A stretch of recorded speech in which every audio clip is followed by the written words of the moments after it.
আমি একটা কোণায় দাঁড়িয়ে দেখছিলাম দুটি ছেলে গেরুয়া বসন পরে মন্দিরের সিঁড়ি মুছছিল। এত মন দিয়ে আমি কাউকে সিঁড়ি মুছতে দেখিনি, এত ভালোবাসা দিয়ে আমি কাউকে ধুলো তুলতে দেখিনি। সিঁড়ি নয়, যেন জননীর ত্বক থেকে ধুলো তুলছিল। এভাবে কেউ সিঁড়ি থেকে ধুলো মুছতে পারে কি আমি কোথাও দেখিনি। স্থিতপ্রজ্ঞ মহারাজকে জিজ্ঞাসা করলাম, এই ছেলে দুটি কে? মহারাজ মৃদু হেসে বললেন, একজন নিউক্লিয়ার ফিজিসিস্ট আর একজন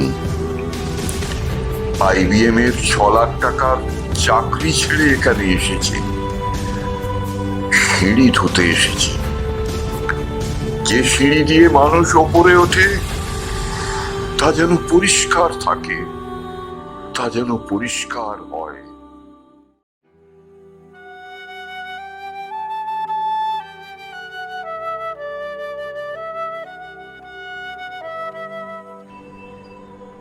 মহারাজ চলে গেছেন। সন্ধ্যা নেমে আসছে গঙ্গায়। আমার ভেতরেও নামছে সন্ধ্যা। সারা পৃথিবীতে এত সিঁড়ি, সিঁড়িতে সিঁড়িতে এত দাগ, এত ক্রোধ, এত অপমান। আরতি শুরু হবার আগে মনে হলো, যে সিঁড়ি বুঝতে পারে না সে কোনোদিন মানুষের চোখের জলও বুঝতে পারবে না।